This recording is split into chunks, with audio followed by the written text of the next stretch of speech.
അന്നും ചെയ്തത് SFI. എന്റെ മകനെ ഇടിച്ചു കൊന്ന് കെട്ടിത്തൂക്കിയത് SFI. അന്നും അവരെ രക്ഷിക്കാൻ വേണ്ടി ഈ ഭരണത്തിന് ഏറ്റവും അത്യാവശ്യം, ഭരണകൂടത്തിന് അത്യാവശ്യം വന്ന് അവരെ രക്ഷിക്കാനാ.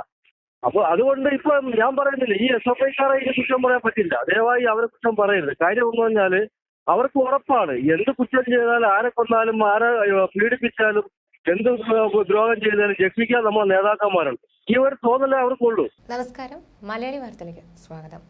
പൂക്കോട് വെറ്ററിനറി കോളേജ് വിദ്യാർത്ഥി സിദ്ധാർത്ഥന്റെ ക്യാമ്പസിലെ ക്രൂരരാഗിനെ തുടർന്നായിരുന്നു മരണപ്പെട്ടത്.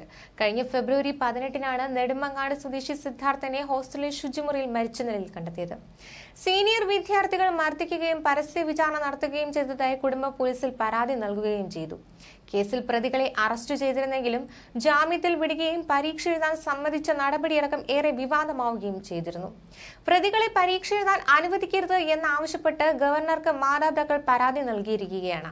വെറ്ററിനറി കൗൺസിൽ ഓഫ് ഇന്ത്യയുടെ ചട്ടം മറികടന്നാണ് പ്രതികൾ പ്രാക്ടിക്കൽ പരീക്ഷ എഴുതിയതെന്ന് പരാതിയിൽ പറയുകയും ചെയ്തിരുന്നു.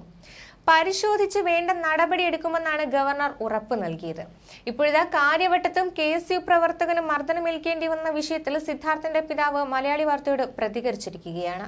ശ്രീ ജയപ്രകാശ്, ഇന്നലെ തിരുവനന്തപുരം കാര്യവട്ടം ക്യാമ്പസിൽ ഒരു അതായത് സിദ്ധാർത്ഥിന് ഉണ്ടായത് അനുഭവം വേറൊരു KSUവിലെ ഒരു വിദ്യാർത്ഥി ഉണ്ടാക്കി. അതായത് താങ്കൾ ശ്രദ്ധയിൽപ്പെടുത്താം, KSUവിലെ വിദ്യാർത്ഥി SFIയുടെ ഇടിമുറിയിൽ കൊണ്ടുപോയിട്ട് ഇടിച്ച് റെഡിയാക്കി. അതായത് നമ്മുടെ താങ്കളുടെ മകൻ സിദ്ധാർത്ഥിന് ഉണ്ടായ അനുഭവമാണ്. പോലീസ് വന്നിട്ടാണ് ആ വിദ്യാർത്ഥി പുറത്തെത്തിക്കുകയും അതിന്റെ ആ വിവരം അറിഞ്ഞ് അന്വേഷിക്കാൻ വന്ന വിൻസെന്റ് MLക്കെതിരെയും കൈയേറ്റുണ്ടായിരിക്കുന്നത്. അതായത് താങ്കളുടെ മകന് ഇത് സംഭവിച്ചിട്ട് ഒരു 4-5 മാസമായിട്ടുള്ളൂ. ഈ വാർത്തകൾ എല്ലാവരും മറന്നു തുടങ്ങുന്നതിന് മുമ്പ് തന്നെ വീണ്ടും SFI തിരുവനന്തപുരം തലസ്ഥാനത്ത് KSU നേതാവിനെയാണ് SFIയുടെ ഇടിമുറി ആക്രമണം തുടങ്ങിയത്. ഇതിനെപ്പറ്റി താങ്കൾക്ക് എന്താണ് പറയാനുള്ളത്? ഇതിനെക്കുറിച്ച് ഞാൻ അന്ന് എന്റെ മകന് സംഭവിച്ച അതേ ദിവസം തന്നെ ഞാൻ പറഞ്ഞായിരുന്നു, ഇത് നിർത്തിയില്ല എന്നുണ്ടെങ്കിൽ, ഇതിന് കറക്റ്റായിട്ടുള്ള ആക്ഷൻ എടുത്തില്ല, ഇത് അന്വേഷിച്ച് ശിക്ഷിച്ചിട്ടില്ല എന്നുണ്ടെങ്കിൽ ഉറപ്പായിട്ടും അടുത്ത ഉടനെ ഉണ്ടാവും ഇതുപോലെ ഇടിമുറി ഉണ്ടാവും, മരണങ്ങളും ഉണ്ടാവും. ഞാൻ അന്നേ പറഞ്ഞു. പക്ഷെ എന്താ ചെയ്തത്? ആ സമയത്ത് ഇടിച്ച SFIക്കാരെ അന്നും ചെയ്തത് SFI. എന്റെ മകനെ ഇടിച്ചു കൊന്ന് കെട്ടിത്തൂക്കിയത് SFI. അന്നും അവരെ രക്ഷിക്കാൻ വേണ്ടി ഈ ഭരണത്തിന് ഏറ്റവും അത്യാവശ്യം, ഭരണകൂടത്തിന് അത്യാവശ്യം വന്ന് അവരെ രക്ഷിക്കാനാ.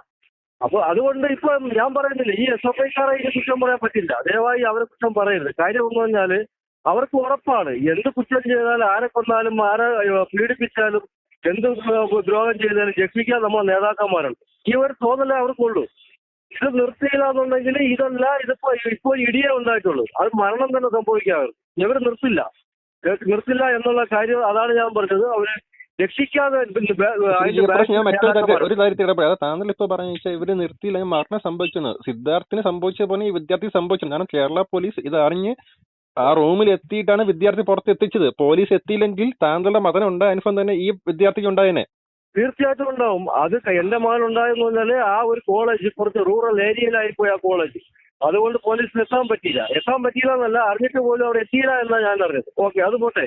ഇതെന്ന് പറഞ്ഞാല് ഇത്ര നഗര മധ്യത്തിലുള്ളതെന്ന് പറയാം, ഇത്ര സെൻട്രലുള്ള ഏരിയയില് പോലീസ് എത്തിയോണ്ട് മാത്രം രക്ഷപ്പെട്ടു. അഥവാ പോലീസ് എത്തിയില്ല എന്നുണ്ടെങ്കിൽ അരമണിക്കൂർ അവർ താമസിച്ചിട്ടുണ്ടെങ്കിൽ ഇതുപോലെ ഇവർ SFI ഇടിച്ചു കൊന്നനാ.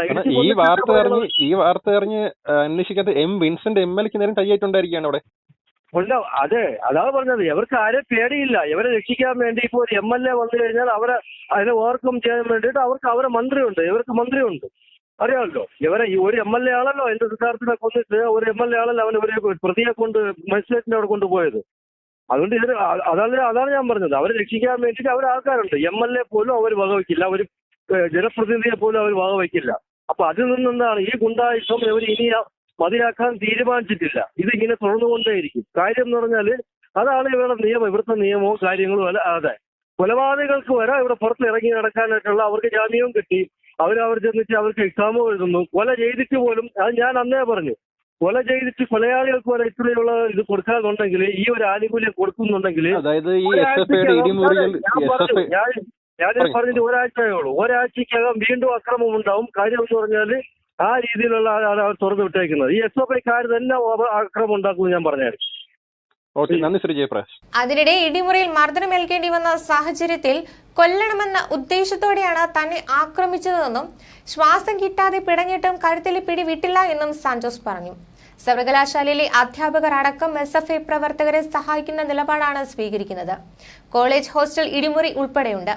പഠിച്ചിറങ്ങിയ വിദ്യാർത്ഥികൾ ഇപ്പോഴും ഹോസ്റ്റലിൽ തങ്ങുകയാണ്. KSUവിന് വേണ്ടി പ്രവർത്തിക്കുന്ന പെൺകുട്ടികൾ വരെ ആക്രമണം നേരിടേണ്ടി വരുന്നു. ആക്രമണവും റാഗിങ്ങും നേരിട്ടപ്പോൾ JS സിദ്ധാർത്ഥനെയായിരുന്നു മനസ്സിൽ.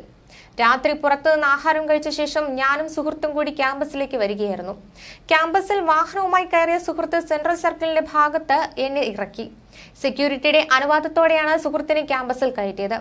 ഞാൻ ഹോസ്റ്റലിലേക്ക് നടക്കുന്ന സമയത്ത് അവിടെ കൂടി നിന്ന SFIക്കാർ ഒരുത്തൻ വരുന്നുണ്ടെന്ന് ഫോണിൽ പറയുന്നത് കേട്ടു. പകുതി വഴിയിൽ വെച്ച് എന്റെ സുഹൃത്തിനെ തടഞ്ഞു. 3 പേർ വണ്ടി കുറുകെ വെച്ചാണ് അവനെ തടഞ്ഞത്. സുഹൃത്ത് എന്നെ വിളിച്ചപ്പോൾ ഞാൻ അങ്ങോട്ട് പോയി. ഈ സമയത്ത് റിസർച്ച് ഹോസ്റ്റലിലെയും മെൻസ് ഹോസ്റ്റലിലെയും SFIക്കാർ അവിടേക്ക് എത്തി. പിന്നാലെ എന്നെ കഴുത്തിൽ പിടിച്ച് വലിച്ചെടുത്ത ഹോസ്റ്റലിലേക്ക് കൊണ്ടുപോയി.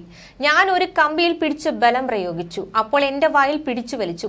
പിന്നാലെ കഴുത്ത് ഞെരിച്ച് തിരിച്ചു. കൊല്ലണമെന്ന ഉദ്ദേശത്തോടെയാണ് ഇങ്ങനെ ചെയ്തത്. ശ്വാസം കിട്ടാതെ പിടഞ്ഞിട്ടും എന്റെ കഴുത്തിലെ പിടി വിട്ടിരുന്നില്ല. അഭിജിത്ത്, അഭിമന്യു ഉൾപ്പെടെയുള്ളവരാണ് ഇത് ചെയ്തത്. എന്റെയും സുഹൃത്തിന്റെയും ഫോൺ പിടിച്ചു വാങ്ങി 121ാമത്തെ മുറിയിൽ കൊണ്ടുപോയി ഞങ്ങളെ ചോദ്യം ചെയ്യാൻ ആരംഭിച്ചു. KSUവിനെ വളർത്താൻ പാടില്ലെന്നാണ് പറയുന്നത്. തെറിവിളിയും ബഹളവുമായിരുന്നു. കത്തിയെടുത്ത് മുന്നിൽ വെച്ച് കൊല്ലുമെന്ന് ഭീഷണിപ്പെടുത്തി. ഒരു ചോദ്യത്തിന് ഞാൻ നൽകിയ ഉത്തരം കള്ളമാണെന്ന് പറഞ്ഞ് കാലിൽ ഷൂസ് ഞെരിച്ച് ചവിട്ടി. ഒരു തരത്തിൽ റാഗിംഗ് തന്നെയായിരുന്നു.